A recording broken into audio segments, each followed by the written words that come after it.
Hello, this is Abby. Dear Abby, this is gonna be a long one. Oh boy. Dear Abby, how do you tell the difference between a new exciting crush and a rebound? Does it matter? Dear Abby. Dear Abby. Dear Abby. Welcome to our little corner of the internet. This is the Dear Abby podcast. I hope you stay and hang out with us. See you in a sec. Hi everybody, welcome back to another episode of Dear Abby. I'm your host. My name is Abby, and welcome back to this podcast. Today we are talking about being normal and all things normal. For example, it can be a little bit exhausting to be on not even just social media, but that plus normal life. Sometimes it can feel like everybody has it all figured out. And if someone's really confident or exudes confidence or like they have it all figured out, they don't, because nobody really does. Looking like you've figured it all out is really just recognizing that you don't, nor can you. You can't figure it out, the mysteries of life. And so you just surrender and you try to enjoy life as much as possible. So that's what we're talking about today a little bit. And I think just some things that I've noticed and I was thinking through. So I wanted to share my brain goings-ons with you guys. But here we are. I will just share a little bit about my honeymoon because I haven't really talked about it, but it was amazing. We really did almost everything that you would want to do in Costa Rica, which is where we went, by the way. We went to Costa Rica. We went to Manuel Antonio, of course, to the park, the national park. It was beautiful. That was one of my favorite days because of the animals. And it was a lot of walking. And it was a beautiful beach. And we went ziplining through the rainforest in La Fortuna by the volcano. We went on ATV tours. We went to we went hiking. We really did almost everything that you'd want to do. We went to a bunch of beaches. We went to beautiful restaurants that had jaw-dropping views of the ocean and the island. And like the islands further out, even though they weren't like actual big islands, but they're just small, but they're super green, and it just was beautiful. And the water is so blue, so warm. I was nervous to go because I get nervous traveling, and the only time I've traveled internationally was for the Dominican Republic and like Puerto Rico, but Puerto Rico is not like international because it's technically not like international because it's a territory or something. I don't really understand all that. Never looked it up. So I was a little bit anxious, and per usual, I was anxious the first couple of days, like maybe the first 48 hours, but where we stayed was so comfortable and it was a beautiful Airbnb. And after like a couple days there, you feel like, it's an illusion, but you feel like you're like, oh, I'm one of the locals. Like I know the good shops to go to. I know where to get this. I know where to get that. And both Keen and I can speak like a good amount of Spanish. So it was fun to use the Spanish and practice. It's been a long time for me. So that was really fun. It was a perfect honeymoon, the perfect length, like around 2 weeks. A little bit less than 2 weeks, and I was fortunate enough to get off work, be able to go, and it was a wonderful time. The best part of the honeymoon was a day spa. If you're going to Costa Rica and you're going to La Fortuna, or you want to know like one of the best day spas, it's called Baldy Hot Springs. And it was only $60 something per person because we got like a concierge at our Airbnb helped us book it. So it was cheaper.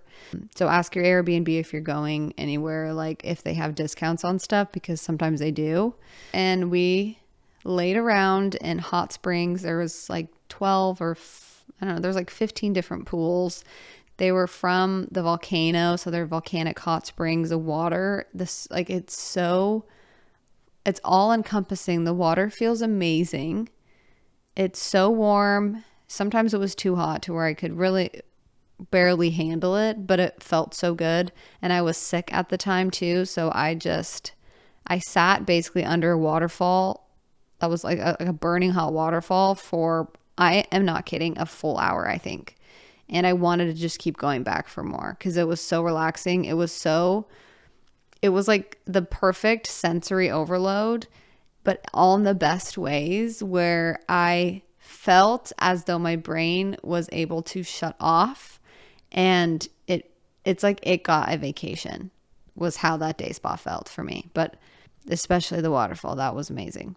Really though, I mean really, I sat crisscross applesauce for some, with my head down, water pouring on my face, hair wet, could barely breathe. I basically waterboarded myself for a full hour. So, I don't know, interrogate me, see if I care.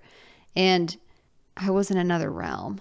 Keaton took a video of me because he thought I was in deep depression, because that's kind of how it looked. But I was the happiest I've ever been, I think. I think that day was better than my wedding day, which is pretty soon to have a better day than your wedding day. But that is like my number one recommendation if you're going to Costa Rica. If you're to go to somewhere like that here, it would be like $400 per person per day. So around $70 per person for a full day, full dinner, like I don't say it's gourmet, but it's like what's it called, where you can just eat buffet. It was a buffet dinner. Anyways, that's my short summary. I'll post a vlog if you're interested. But anyways, that's really all my life updates.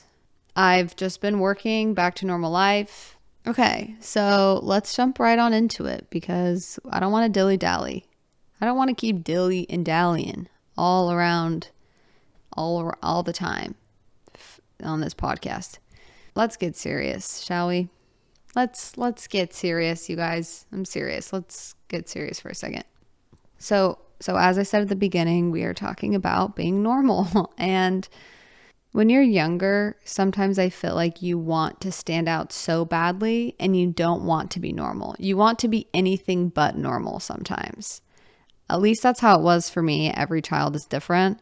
For me, I did not want to be normal. I wanted to break my ankle, so I had a cast, so I got all the attention. And then you get older and it becomes a horrifying thought to not be normal at this point in my life, at this age. And to define normal, at least in my head, don't know if this is really the definition, but to be normal to me is just to be like everybody else. Like, there's nothing that makes you more wrong than anybody else, if that makes sense. So the point I wanted to make, and something that I am realizing about myself, is I compare and I think that other people have it all figured out. And I think that other people who are confident, or other people who are successful in one area or multiple areas, they have more than I do, or they have it figured out. They just have something that I don't. I think that is an illusion. And I can always, anytime I really even am aware of it or recognize that I'm doing that, it kind of breaks the illusion on its own. And the illusion is just that you're behind, or that there's something wrong with you, or there's something that's inherently broken about you.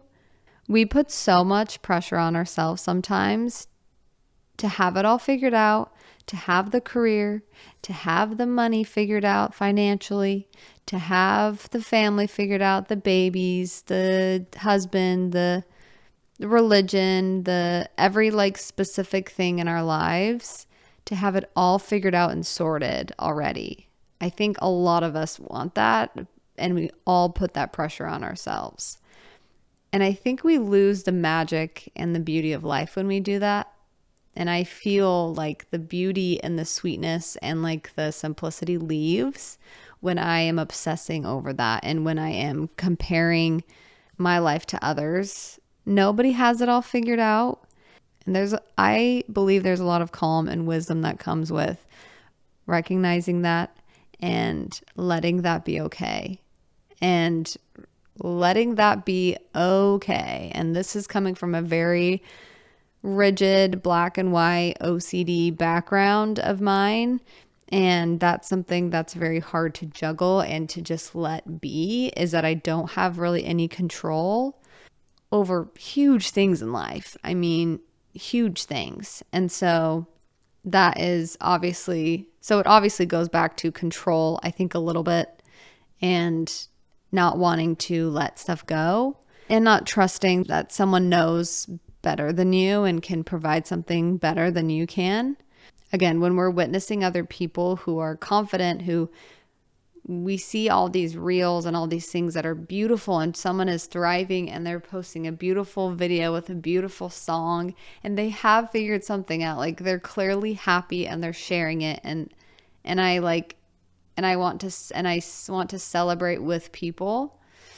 However, I think sometimes on the opposite end, if you're not careful, you can start to assume that they are never sad, that they never get anxious anymore, that they never are confused, that they never have bad moments. You know, there's a lot of self-help, and if you're more on the anxious end, you probably have a lot of self-help, anxiety content to help you, but sometimes that does the opposite of what you would probably want it to do. I think then we start to analyze everything instead of just accept life for what it is. And it's great to learn, and education is awesome. And trust me, I totally get it because it has helped. But sometimes that can just be another way of avoiding like feelings, or avoiding yourself and avoiding doing the hard changes and hard things, and to just accept what you're scared of, like that you can be scared and you feel vulnerable sometimes and whatever. So when you're watching these videos of couples, it can be tempting to think, okay, well, they look like they're super happy and they're posting about how they've figured all of this stuff out mentally and emotionally. And so it's like, so they're perfect in that. They've figured it out. They're perfect in that. And it can be tempting to think that, but it's just not how. I don't know anybody that is perfect in whatever area that they're even an expert in, because that's just not possible. It's definitely worth trying, obviously, but I think sometimes in the trying to be perfect, that's where you will always fall short and you'll always start to be disappointed in yourself, and there's just no end to that. But I think when we take a step back and we recognize, okay, just because that couple, everything seems perfect, doesn't mean it is always perfect. Doesn't mean that it's not amazing and beautiful and everything that they're saying that it is, because I believe that wholeheartedly. And as someone that I just posted on my wedding stuff, and it was like the most beautiful, intimate, wonderful thing. And I love being married and I love my husband. And we're still learning so much. And so it's normal to have breakdowns. It's normal to have anxiety, even though you are trying not to have it. It's normal to have setbacks with OCD. Not that you look forward to it or that you want that to happen, but it's normal. It's normal to be confused sometimes, even after you've already thought you figured something out. It's okay. It's okay to have a setback in your relationship maybe, and feel like, oh, we already worked on this, so why is this still happening? Doesn't mean that it's like has to end. It doesn't mean anything, huge. It can just be another sign that, okay, maybe there's something more that we can do, and maybe there's just room to grow. And that can just be it. It doesn't have to be all or nothing. It can just be in areas there's room to grow. I hope any of this is making sense, because I feel like after the honeymoon, my brain has been mush. I relaxed too much. Maybe I should not have sat under a waterfall that is like 500 degrees and waterboarding myself for an hour. Anyways, I just feel like my brain is moving slowly, and I feel like I have short-term memory loss. I think it just comes down to the pursuit of perfection and the pursuit of not wanting to feel anything negative anymore. So you're like, maybe if I fix every area of my life, or maybe if I read all of these books and articles and listen to all these podcasts of people who feel like they have it all figured out, then maybe I could have it all figured out, and then I won't feel bad sometimes. Or maybe I won't ever be confused again. Or maybe I will never feel anxiety again. In my experience, the resistance to that is kind of what causes more of all of those things. But when you give up the pursuit of perfection to be specific. You don't give up trying to be a better person or trying to love people better or, anything that's important to you or your values. It's just giving up trying to be perfect at all of that stuff, because I think you just lose the sweetness of humanity, which is imperfect people trying to be good and creating stuff. I personally just got very overwhelmed and felt like I had to be the best public speaker. I had to be not anxious anymore. I had to have it all figured out, have no more anxiety, or I was a fraud, or I had to be super successful and super smart in my career, but like not make a mistake type of successful where I never make a mistake. I really want to be a good worker. I want to be a good person. I want to be the best version of myself, but to get to that, like, that's me. That's like, if you just keep thinking of your future self, you're missing out on who you are now and actually being with yourself, because you'll still be with yourself in the future. And so that's a very important relationship. It's also normal to not go to the gym for a while because you just like kind of get out of the habit, and it's normal to sometimes fall asleep without brushing your teeth. You're not disgusting for doing that. We all do that sometimes, and you're normal for being angry sometimes and not knowing why, and you're normal for crying and not knowing why. It's, and I think in the pursuit of mental health, if you're in that realm, when you're taking in so much information to try to help fix it, again, like I said previously, I think it does the opposite effect sometimes. If you're ignoring feelings and if you're ignoring the clear path to what will help your mental, which is usually like surrendering and letting it go and releasing control and really just tapping back into the reality of that, and feeling all of like the uncertainty and the distress and like the out of controlness that sometimes that brings up when you even acknowledge that that's the case. And the beauty is that you can handle that. You can handle those feelings. You just have to give yourself a chance to let yourself handle it. Hopefully that is helpful for someone out there who thinks that everyone else has it all figured out. Everyone else has like their perfect life figured out. It's not saying that everyone's miserable at all, because I actually really think that a lot of people are very happy and content and feel peaceful and all that stuff. But I don't think any of us feel like that 24/7. I mean, maybe you hate being normal, so you might hate this episode a lot then if that's how you feel about being normal. But for me, I take comfort in it because I think we're all trying our best. I'm trying my best. I can say that. Other people are trying their best, and we can only do so much. Switching gears really fast, because since we're on the topic, I have had like those panicky feelings like in the past couple of weeks, and I switched my medication to a different time of the day, so maybe it's like I'm adjusting to that. It's never turned into a full-blown panic attack, but it gets to that point, like the floaty feeling, or just like, it's horrible. It's like you just detach basically completely, and it's like a floaty panic feeling, and you feel like you're dying, and it's just not fun. And I had that at work like twice in the same day, of just all of a sudden my brain's just like panic, panic, panic. It's like I think I've said this before, but panic attacks for me during it this is not what I'm thinking, but after, to explain, it's like if all of us out of absolutely nowhere, your brain just like, it's like your main brain part just like parachutes out of your head, and then everything just goes crazy. And then that doesn't make any sense, and I sound freaking crazy. But then it's like you have someone who runs and hits a red alert alarm, and then all the alarms everywhere in your body are going off. But then everyone's running around trying to find the issue, but no one can find the issue. And so you're just like, what the crud? It's just chaos for no reason. On top of that, I feel like very dizzy and disconnected and like disoriented.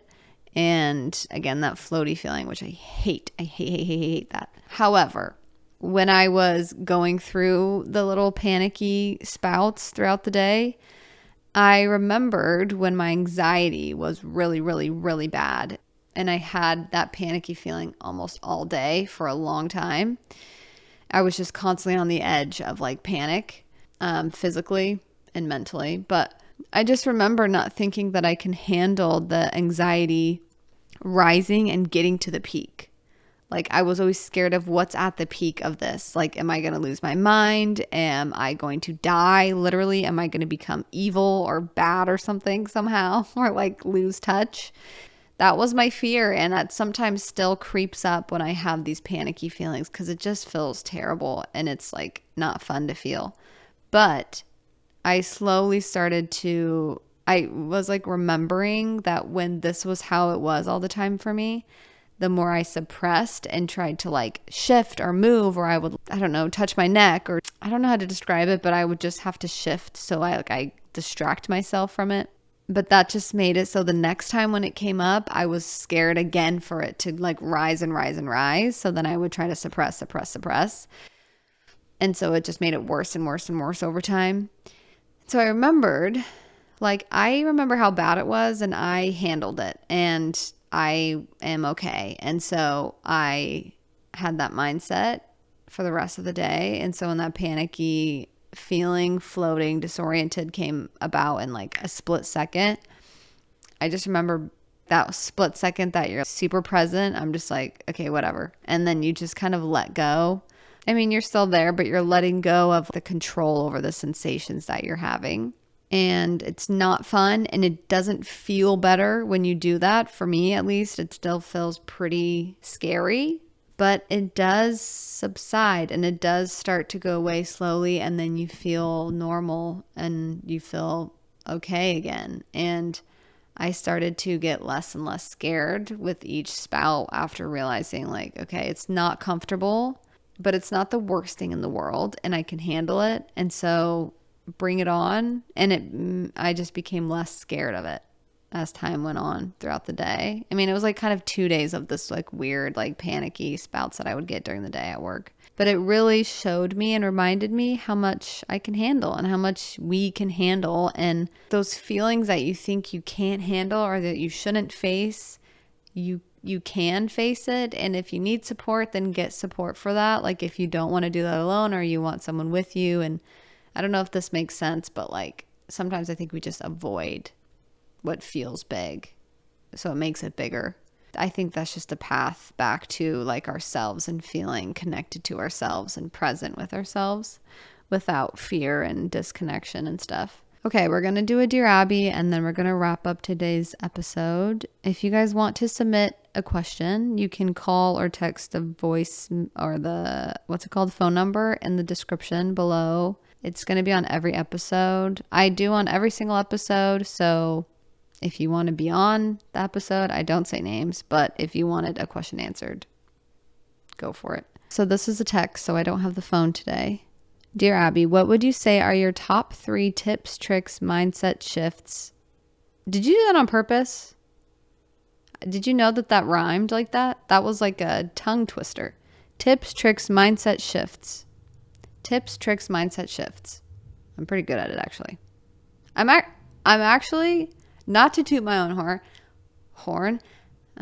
That just destroyed the point I was about to make. But whatever. I'm pretty good at tongue twisters. I remember in choir and junior high, I would demolish the tongue twisters that we did. I mean, I never got in front of the class and did it, but I should have. She sells seashells by the seashore. Or red leather, yellow leather, red leather, yellow leather, red leather, yellow leather. Red leather, yellow leather. Red leather, yellow leather, red leather, yellow leather, red leather, yellow leather. Pretty good. Rubber baby buggy bumpers bounce. Rubber baby buggy bumpers bounce. Rubber baby buggy bumpers bounce. I'm going to have to read it again because I got distracted and my brain is... And I am thinking about junior high. I don't want to be there. I'm not safe there. Get me out. Get me out.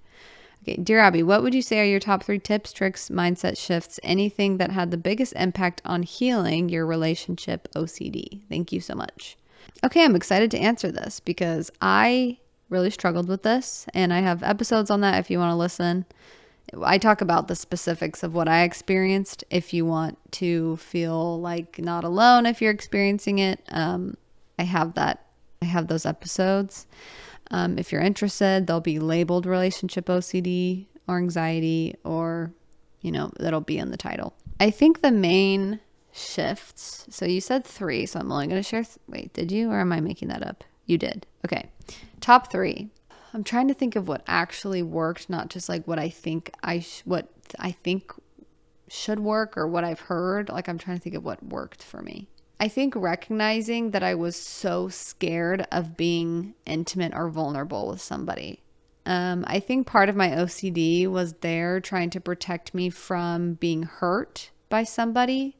And it did that by making me absolutely disgusted with my partner. And so the more I recognized that my OCD and that a part of me was like trying to push people away just in case I hurt them or they hurt me. But overall, I realized I was so actually scared of like letting my guard down. And so it felt better to find all the things wrong with them than to just accept that they have stuff wrong with them, but so do I. And like, that's okay. And we can still be in love and have a good relationship. And they can still sometimes hurt my feelings, and yet I can stay in the relationship. That was a really hard realization, and it's not something that's totally gone and healed. I think that's something that was really, I was laid thick. That wall was very thick. And so I have slowly let my guard down. And he's extremely patient for that because, sometimes it annoys me because I hear people on social media or just like around that say you should be healed and then get into a relationship. And it's like, I understand what they're saying. I just don't know anybody that's perfectly healed from everything all the time and then they get into a relationship. I just don't trust people that say that. And maybe that's wrong of me, but I genuinely don't trust people that say that they were totally healed of everything and then they got into a relationship, because your relationship brings up so many things that were not healed probably, and healed as in let go of or moved on from. And there's just so much room to grow and learn about yourself in relationships. So that was the number one thing, was just even realizing how scared I was to be seen by somebody and have my heart exposed was very eye-opening. And learning how to let somebody in slowly and learning to trust somebody, and also learning that I was going to be okay even if I got hurt, because I've been hurt before and I'm okay. Sure, I'm a little bit cold-hearted, but I'm okay. That also helped with like, no matter what, I'm here for myself. And so that was the top thing. Second thing I would say is just recognizing that I'm in control of at least what I choose to do, and I accept any consequence of like choosing wrong, because I can only choose based on what I know and what I've seen and what I believe. You don't know what your relationship is going to be in 2 years. You just don't. And there's no way to control that. There's no way to like make sure you know exactly the right thing to say in every situation. That way, you know that in 2 years, your relationship is going to be perfect and you guys are going to be happy and everything, and everyone's going to be emotionally available all the time, because you don't want to feel bad or you don't want the relationship to end. So the intentions there are so good, because you want to be happy in a relationship. You want your partner to be happy, but sometimes it is mixed with a little bit of like control again, of controlling the future. And so, because you care. But also that control, I think, comes with a lot of fear. So you're living with a lot of fear of what if. That was really helpful for me to recognize I'm in control of what I want in a relationship. Like if I feel like I can trust him, then I'm going to trust myself, because that's all I can do. There's no way to prove one or the other. Well, there's a way to prove the other. If they like are doing horrible things, then obviously, and it's known to you, but we just don't know. And that mindset helped with when I felt uncertain, it didn't mean I had to break up, because a big compulsive feeling or urge was just to break up. Like I would be in so much emotional torment and pain that I was like, you know what? I just like want to be done. And that is sometimes how I felt. I still get that feeling, but it's not as, I just know that that's going to go away eventually. And I know I'm probably being a little bit, not dramatic, because I don't love that word, but my emotions are very heightened right now. And in an hour, I will regret if I do anything or say anything because of how I'm feeling. So I'm going to relax for a second and then we will rethink. There's just a lot of empowerment that came with the mindset of no matter how I feel, no matter the uncertainties, no matter how distressing it can get, I still want to be this type of a person in a relationship. And this is how I believe that like I will be happy in this relationship, and I will just try to love and support my partner that I committed to no matter what. And so that was super helpful, because sometimes we just feel like we have to break up with our partner because things aren't feeling perfect all the time, or we actually might be hurt by them, but we're like, why am I so hurt? Like they didn't really do anything that wrong, but I feel so chronically like mad or hurt at them or by them. It's just empowering to just choose to treat your partner kindly no matter what. Whatever the consequences are, like you can handle it, and that's the best you can do. And you quite literally have to be okay with that.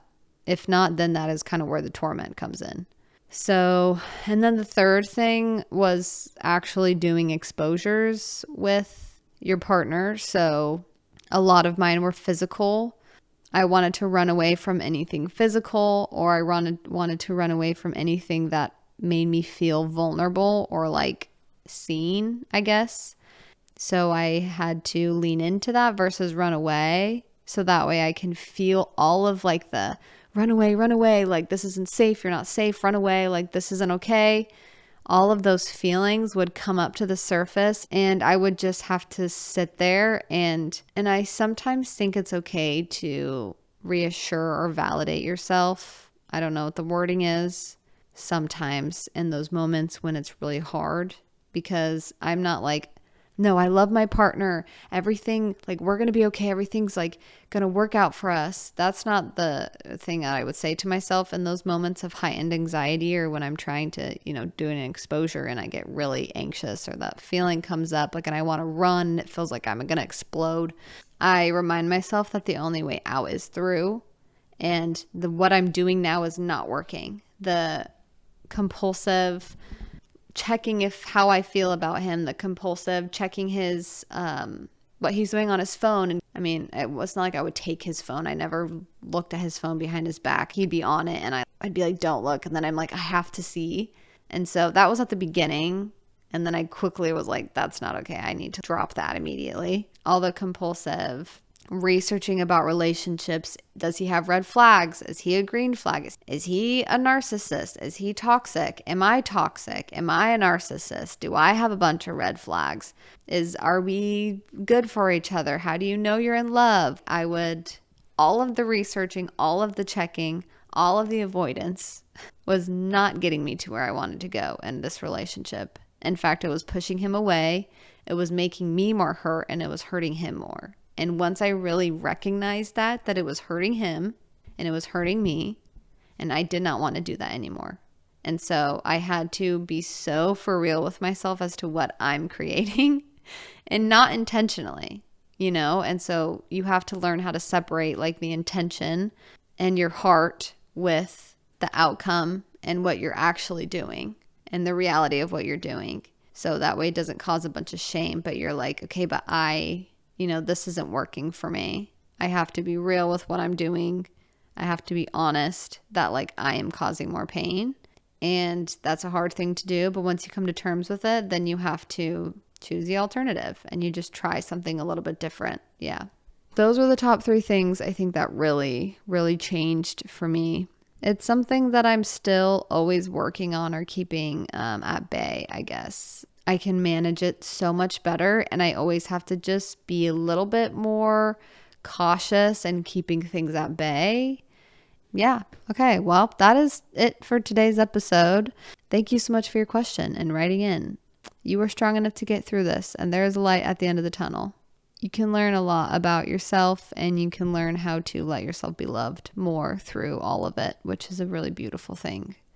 It's bad, but it's not all bad. It doesn't feel fair to go through it, but the only way out is through, and you don't want to throw in the towel, so just keep trying. Thank you so much for listening, and I hope you enjoyed today's episode. I hope you guys have a great weekend, and you take yourself out. You do something fun. Maybe you go to the movies or something by yourself, because that's always a vibe. Maybe you do your nails because maybe they're just pretty gross, and sometimes giving yourself a little pedicure and manicure make you feel better, because you're like, oh, it feels good to take care of my body, my beautiful, precious body. Take care of yourself. Love you guys. Bye. 우회전 taking a ride to Jonathan 눈치 보면서 들어가 할 때 찾아 나머진 바빠